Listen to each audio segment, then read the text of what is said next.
Welcome back, everyone. Ready to dive deep into the world of startups. Always. Especially when we're talking about a book like Ben Horowitz's, The Hard Thing About Hard Things. It's one of those books, it gets talked about a lot in the tech world, but Yeah. I feel like we can always uncover something new each time we revisit it. Yeah, for sure. It's not your typical, like, rah rah, follow your dreams and you'll be rich kind of business book. Definitely not. Horowitz is brutally honest. Yeah. He doesn't sugarcoat the realities of building a company, especially a tech company. He's been through it all, from the early days of the internet boom to navigating those crazy crashes and pivots. That's what makes this book so valuable.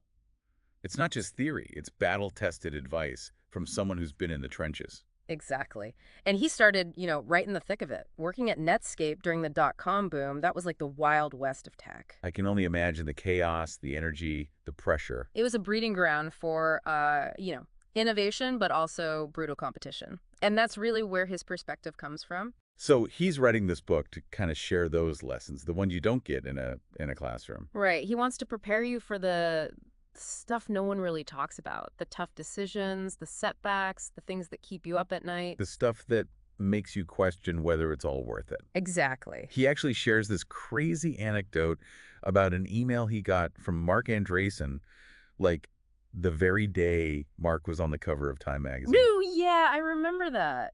Talk about a reality check. What did the email say?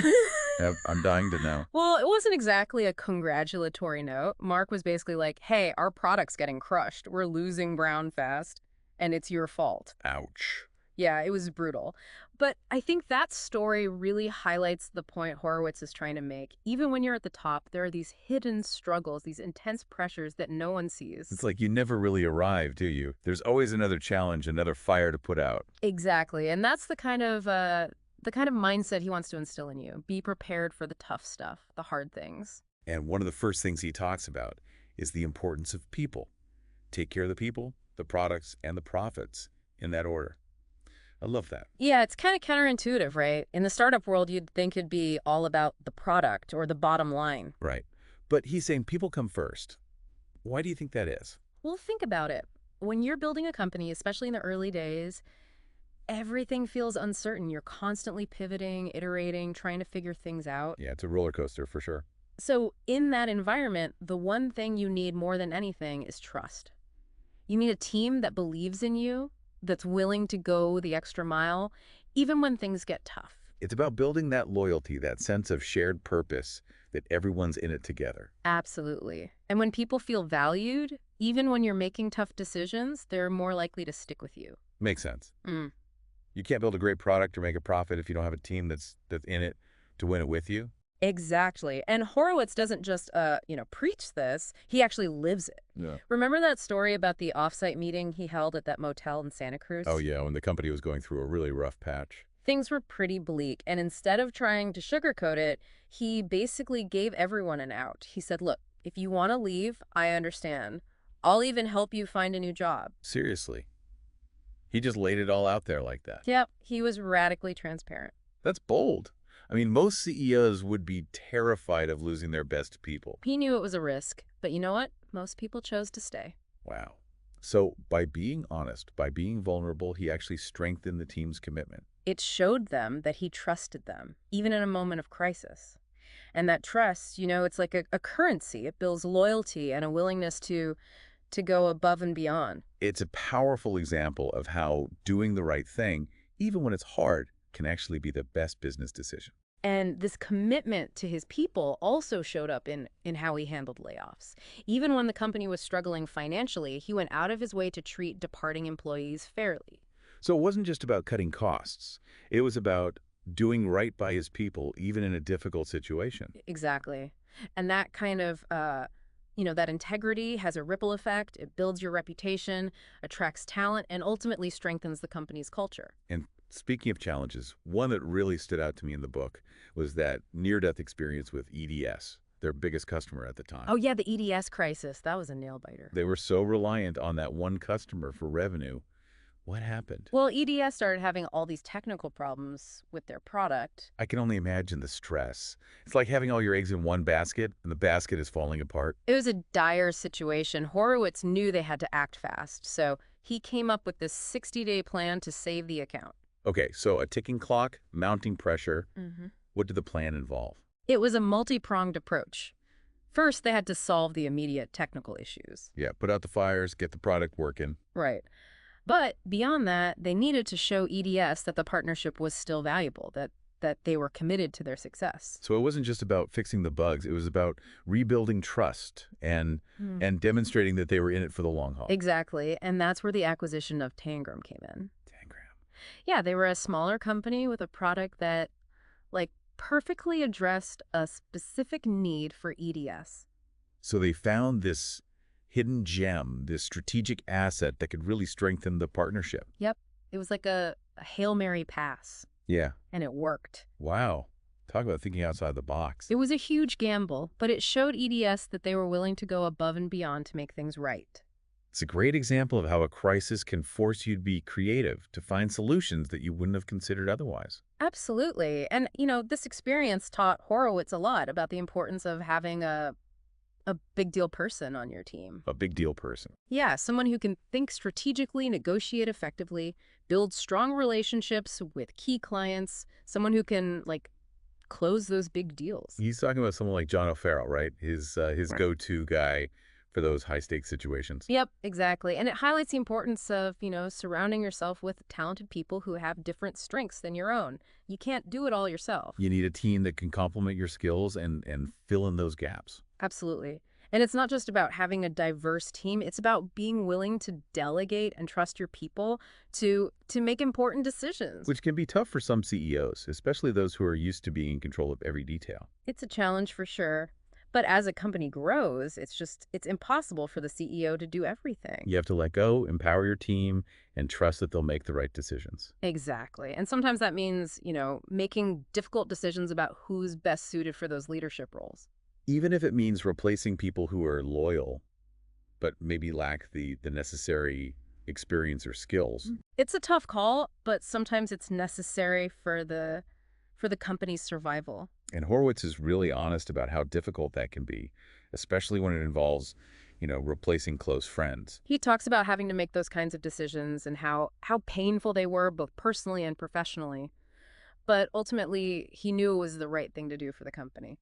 It's a reminder that sometimes, as a leader, you have to make those tough calls, even when it hurts. And that leads us to another key takeaway from the book: the importance of confronting hard situations head on. He has this great analogy. He says, if you're going to eat shit, don't nibble. Okay, that's a vivid image. Yeah, but it gets the point across. Don't avoid those difficult conversations. Yeah. Don't try to sugarcoat problems. Just tackle them directly with clarity and decisiveness. So when it comes to hard choices, no nibbling allowed. Just dive right in. Exactly. And this applies to everything from product strategy to people management. And it reminds me of that story about Project Oxide, the product they launched, even though they knew it wasn't quite right. Oh, yeah. Project Oxide. That was a bold move. It seems counterintuitive, right, to intentionally release a product that's not quite ready for prime time. Well, Horowitz believed that the fastest way to learn, to really understand the market, was to get something out there, even if it wasn't perfect. So it was a calculated risk. Yep. It was about failing fast and learning from those mistakes. I bet the engineers weren't too thrilled about that. Oh, they definitely pushed back. They wanted to wait until it was, perfect before releasing it. But in a fast-moving market, perfection can be the enemy of progress. Right? Exactly. Sometimes you just got to ship it and figure things out as you go. And that kind of ties back to this whole theme of the struggle, which is like a central idea in the book. It's a struggle. Yeah, it's the idea that building a company is inherently hard. There will be setbacks, there will be failures, and there will be times when you just feel like you're drowning in challenges. Like you're in over your head and you have no idea what you're doing. Exactly. And Horowitz argues that this struggle is rarely talked about openly. CEOs often feel like they have to project an image of, confidence and control. Yeah, like you always have to have the answer. Be the rock, never show weakness. Right. But he wants to break down that facade. He wants you to know it's okay to struggle. It's okay to not have all the answers. It's okay to ask for help. He even tells that kind of dark but funny story about the young doctor who correctly diagnosed a patient as dead, even though the patient was walking and talking. It sounds crazy. Hmm. But his point is that sometimes as a leader, you have to like see things that others don't, make the tough calls, be willing to face the consequences. Trust your gut, even when it goes against conventional wisdom. Exactly. And this willingness to embrace the struggle, I think that's what separates the truly successful leaders from those who just, crumble under pressure. It's the crucible where resilience is built. Exactly. And this mindset also extends to how he thinks about building a company culture. Okay, so we've talked about people, we've talked about crisis management. Now let's talk culture. What's his take on that? Well, he believes culture isn't about perks or fancy offices. It's about setting clear expectations, reinforcing your core values, and creating an environment where people can, do their best work. He has some pretty unconventional methods for doing that. Yeah. I'm thinking of that $10 per minute fine for being late to meetings with entrepreneurs at Andreessen Horowitz. Oh, yeah, that one definitely raised some eyebrows. It's a bit extreme, but I kind of get it. It shows how much they value entrepreneurs' time. Exactly. And it's a great example of how you can use, unconventional tactics to reinforce the behaviors you want to see in your company. Actions speak louder than words. So it's not just about writing down your values. It's about finding creative ways to bring them to life. Absolutely. And that brings us to another crucial aspect of building a strong culture: transparency. Transparency. Okay, tell me more about that. How does that Yeah. play into things? Horowitz believes in being upfront with employees about the company's challenges, as well as its successes. No sugarcoating, no hiding bad news. So he's advocating for radical honesty. Yeah, pretty much. Yeah. He argues that it's essential for building trust and fostering a sense of shared purpose. When people feel like they're in the loop, that they understand the big picture, they're more likely to be engaged and committed, right? Exactly. And it's not just about sharing information, it's about creating an environment where people feel comfortable speaking up, sharing their ideas, challenging the status quo. So it's about fostering open communication, two-way dialogue. Exactly. And that's crucial for navigating the ups and downs of startup life, where things can change so quickly and you need to be able to adapt on a dime. You need everyone rowing in the same direction. Absolutely. And that's something Horowitz emphasizes throughout the book: the Yeah. importance of being, flexible, agile, willing to change course when necessary. It's about being open to new ideas and new approaches, not being afraid to experiment. And that brings us to another crucial aspect of building a successful company: attracting and retaining top talent. Yeah, building a world-class team, that's essential, right? Absolutely. And he actually provides this really detailed framework for evaluating and hiring executives. We'll dive into that more in a later part. But for now, let's just talk about his overall philosophy on leadership and finding the right people. Okay, sounds good. One of the things I really appreciate about his approach to leadership is his honesty about, the challenges, the loneliness that often comes with being a CEO. Yeah, that it's lonely at the top thing. Exactly. He doesn't shy away from the emotional toll it takes, the sleepless nights, the anxiety, the pressure to always have the right answer. It's refreshing to hear a CEO acknowledge that side of things. The vulnerability, the doubt that we all experience. He doesn't pretend to have it all figured out. He shares his own struggles with, anxiety, imposter syndrome, the fear of making the wrong decisions. It's a reminder that even the most successful leaders are human. Right. Exactly. And it's okay to not have all the answers. It's okay to lean on others for support. It's okay to admit when you need help. And that's one of the most valuable takeaways from this book. It's not about being perfect. It's about being real, being vulnerable, and being willing to, share your struggles. And that vulnerability, that willingness to be real, I think that's what builds trust and inspires others to follow your lead. It creates a culture of empathy where people feel safe to take risks, to make mistakes, and learn from each other. Exactly. And that's where true innovation and growth happen, when people feel supported and empowered to be their best selves. So we've covered a lot of ground in this first part of our deep dive, haven't we? We have. We've looked at Horowitz's background, his emphasis on people, how he handled crises, and his thoughts on culture and leadership. And it's clear he's all about facing those tough things head on. But there's still so much more to uncover. Yeah, definitely. Stay tuned for part 2, where we'll dive into some of the more tactical aspects of Horowitz's advice. We'll get into things like his framework for hiring executives, managing conflict, making tough decisions, and a lot more. It's going to be good. So grab another coffee, settle in, And we'll be right back with you for part 2 of our deep dive into the hard thing about hard things. See you soon. All right, so picking up where we left off, one of the things that really struck me about Horowitz's book is how he tackles this like nitty-gritty of people management. Yeah, the stuff that a lot of leaders would rather avoid. Exactly, like having to fire someone, especially if it's a close friend or a top performer. Yeah, those conversations are never easy. He doesn't sugarcoat it. He gives you a framework for handling it with, grace and clarity. Because it's something that, every leader dreads. He emphasizes directness and honesty. Makes sense. Using clear language like "I've decided" instead of, wishy-washy phrases like "I think" or "I'd like." Right, it's about being firm, but also empathetic. Yeah, recognizing that this, impacts someone's livelihood. It's a big deal. It is. And it's not just about, the words you use, but also just the overall approach, He also talks about acknowledging the employee's contributions. even as you're letting them go. Right, and if it's appropriate, offering a generous severance package. So it's about making the transition as smooth as possible, recognizing that, these decisions have real-world consequences. Absolutely. And this focus on people, it really extends to how Horowitz thinks about, company culture in general. Yeah, for him, it's not about perks or superficial things. It's about how people make decisions, how they treat each other. How they handle conflict. Yeah, exactly. It's the invisible glue that holds everything together. He uses some pretty interesting examples to illustrate this, like that story about the $10 a minute fine for being late to meetings with entrepreneurs. Oh, yeah.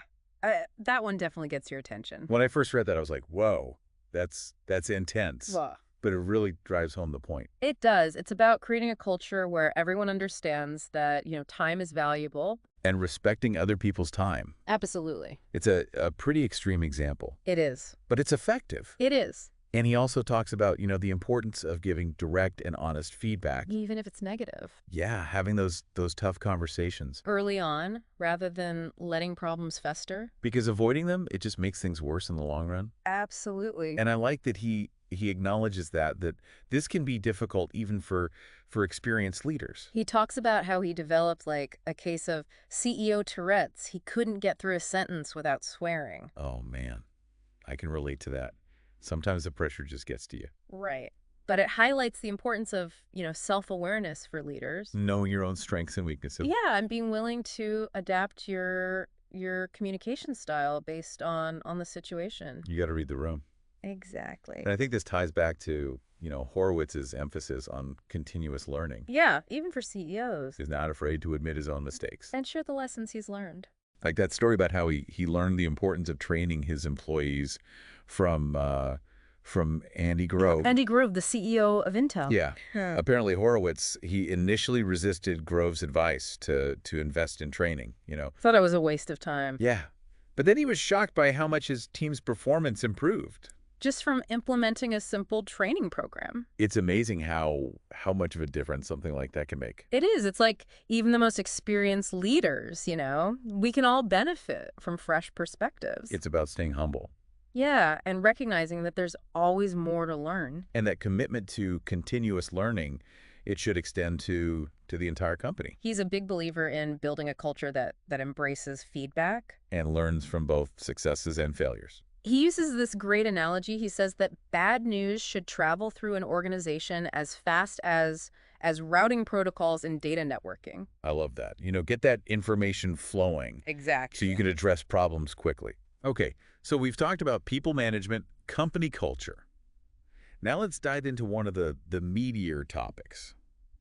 Building a world-class management team. Yeah, this is where things get really interesting. Because Horowitz argues that this is one of the CEO's most critical responsibilities. He even provides a detailed framework for evaluating and hiring executives. Like a step-by-step guide. Yeah, he outlines these 4 key criteria. Well, lay it on me.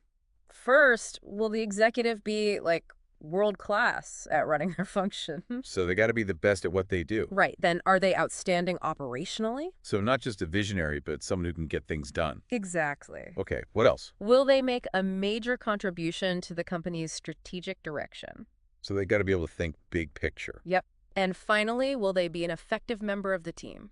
So it's not just about individual brilliance. They have to be able to collaborate, to work well with others. Because you need a team that's rowing in the same direction. And sometimes, that means making really tough decisions. Like demoting or even firing loyal friends. Yeah, the people who may not be the right fit anymore. Because your loyalty, it has to be to the company as a whole, not just to a select few individuals. It's about putting the company's needs first, even when it's personally difficult. He also provides some great insights into how to manage the tensions that naturally arise. In any growing organization. Right, like balancing accountability with creativity. Yeah, that's a tough one. He uses the example of like an engineer who missed a deadline. Because of overly optimistic scoping, something like that? Exactly. Yeah, it happens. He emphasizes that it's not always about, assigning blame.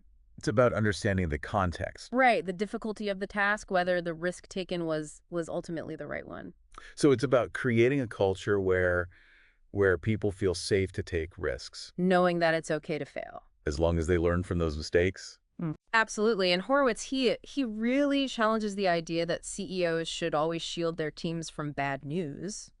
Or sugarcoat things. Yeah, he argues that transparency, even when it's painful, is crucial. Or building trust. Yeah. And resilience. He even suggests that sometimes CEOs need to level with their teams about the company's struggles. Ask for their support. Yeah, I love that story about how he rallied his engineering team at Opsware. When they were facing intense competition. He was brutally honest with them. He said, "We're getting our asses kicked, and if we don't fix this, the company's going to die." Wow. And instead of panicking, they rallied together and they built a winning product.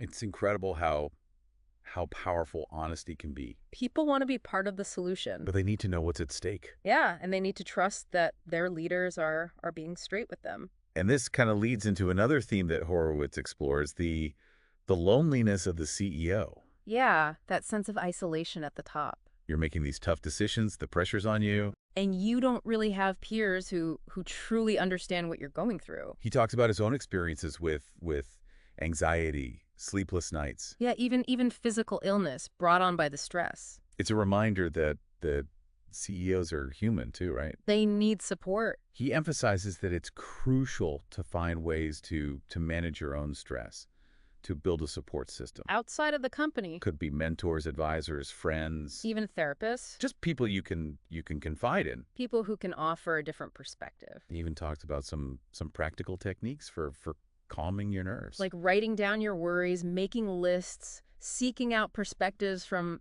people who have faced similar challenges. Just simple things. But they can make a big difference. Okay, so now I want to talk about something that I found really interesting. His framework for understanding different types of CEOs. Oh, yeah, the ones and twos, right? Yeah, the ones and twos. He describes ones as those who just instinctively know what to do, even in really complex situations. So they're decisive, action-oriented. Yep, comfortable making those tough calls. So the ones are like the trailblazers, the visionaries. Right. Then you have the twos, who are more analytical, more process-driven. They're the ones who make sure the trains run on time. They excel at gathering information, weighing options. They try to make sure things actually get done. Exactly. And it sounds like, most successful companies need both types of leaders. You need the visionary one to set the direction and the operational two to execute. And he even talks about, functional ones. Yeah, who act as ones within their own departments. But they defer to the CEO for the overall strategy. That's a really interesting model. And it leads to another important aspect of leadership, the ability to communicate effectively. Ah, yes, communication. Horowitz is a big believer in storytelling. He argues that CEOs need to be able to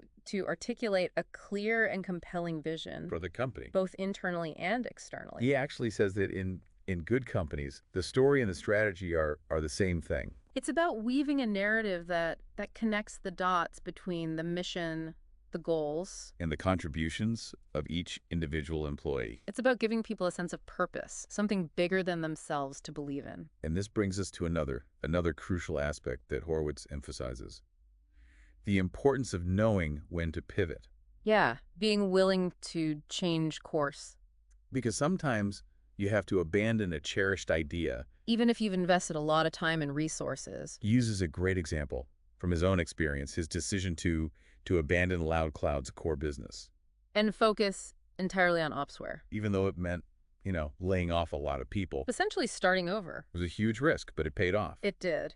And he also provides some insightful advice for CEOs who are considering selling your companies. He talks about understanding the company's true value, the motivations of the potential acquirers. The emotional toll that the process can take. Because he's been there. He knows how draining it can be. He shares his own experience of selling Opsware to HP. For a hefty sum. A decision that was both financially rewarding and emotionally challenging. It's a reminder that even in business, there are these deep emotional attachments. Letting go of something you've created is never easy. And this brings us to another interesting aspect of the book, Horowitz's perspective on venture capitalists. Yeah, he talks about how he and Mark Andreessen founded their firm, Andreessen Horowitz, with a different vision in mind. They wanted to be more than just investors, right? They wanted to be true partners to the entrepreneurs. To leverage their own experience. To offer guidance, mentorship. Access to their network. They saw a need for VCs who truly understood the challenges of building a company. And they weren't afraid to shake things up a bit. No, they embraced marketing and PR. They wanted to be more visible, more accessible. More engaged with the startup community. And that's a key takeaway from this book. Building a successful company, it's not just about having a great idea. Or raising a ton of money. It's about having a strong team, a supportive network. And the resilience to weather the storms. And sometimes it's about having a VC partner who's more than just a checkbook. Someone who's truly invested in your success. So we've covered a lot of ground in this second part of our deep dive. We have, from people management to company culture, the importance of pivoting, even the emotional side of leadership. But we're not quite finished yet. In the next part, we'll wrap things up by exploring some specific tactics and tools that you can use to apply Horowitz's principles in your own work and life. We'll dive into his framework for hiring executives, his thoughts on managing conflict, and his tips for making those tough decisions. So stay tuned for the final part of our deep dive into the hard thing about hard things. All right, so we're back for the final part of our deep dive into the hard thing about hard things. After spending all this time with Horowitz's insights, it really strikes me that a lot of his advice comes down to doing the things that most people would rather avoid. Yeah, you're right. He's constantly pushing you to tackle those uncomfortable, difficult things, the stuff that makes you want to hide under your desk. Like confronting a failing product or giving tough feedback. Or making those big personnel decisions, the ones that keep you up at night. But it's not about being, heartless or ruthless. No, not at all. He also talks about self-awareness, knowing when to get help. Yeah, building those strong relationships with your team, your mentors, even your competitors. It's about recognizing that business is ultimately about people. It's not just a game of, numbers and strategies. And one of the things I found most helpful, most practical in the book was that appendix where he lays out specific interview questions for evaluating potential executives. Oh, yeah, those are gold. These are the questions that really get to the heart of what makes a great leader. They go way beyond the typical resume stuff. Right. It's not just about their experience or their skills. It's about their thought process. Their values, how they handle pressure. He suggests asking candidates to pitch you on their current company. Oh, yeah, I love that one. It's brilliant because you get to see how well they understand their own business. And how effectively they can, communicate. He also has this great question about how they would train their team for success. Yeah, that tells you a lot about their leadership style. Whether they can actually develop talent, not just manage it. Right. And then there are those questions about, handling confrontation, difficult conversations. Yeah, what if your best executive asks for more territory? How do you handle it? Or describe how you approach both promotions and firings. Those are the real-life situations that every leader faces. And it's not just about what they say, but how they say it. Their body language, their tone of voice. You want leaders who are not just competent, but who share your values. Who are truly committed to the mission. And that brings us back to this whole idea of the struggle. Which is really at the heart of Horowitz's message. Building a great company, it's hard, it's messy. And it's often emotionally draining. There's no shortcut to success. He really challenges that That romanticized view of entrepreneurship, the one you see in the media with the hoodies and the ping pong The tables. beanbag chairs. He reminds you that it's about tough choices, it's about failures. It's about persevering through stuff that would break most people. Yeah, but he's not saying it's all doom and gloom. No, not He makes it clear that the struggle, it's not something to fear, it's where great leaders are made. It's that process of overcoming obstacles that builds character, makes you resilient. And ultimately, I think it leads to a deeper sense of fulfillment. He leaves you with this powerful message of hope. That even when things are at their worst, when it feels like everything's falling apart, there's always a way forward. It's about having the guts to face those hard things head on To learn from your mistakes and never giving up. on what you're built. So this has been an incredible deep dive into the hard thing about hard things. Yeah. We've explored leadership, culture, managing people, and how to embrace the struggle. Yeah, it's been a journey. But now it's your turn. What are the hard things that you're facing in your work, in your life? Think about how you can apply, Horowitz's no-nonsense, people-first approach to those challenges. How can you be bolder, more honest? How can you build the kind of resilience that gets you through anything? Because remember, building something great, it's never easy. There will be setbacks, failures, moments when you want to, throw in the towel. But those moments, those are also where your true leadership shines through. It's about having the courage to keep going, the humility to learn, and the heart to support the people around you. So go out there, face your hard things head on, and don't forget to take care of your people. Build something amazing. And the profits, well, they'll follow. Thanks for joining us on this deep dive. Until next time, keep learning, keep growing, and keep pushing the boundaries of what's possible. See you next time.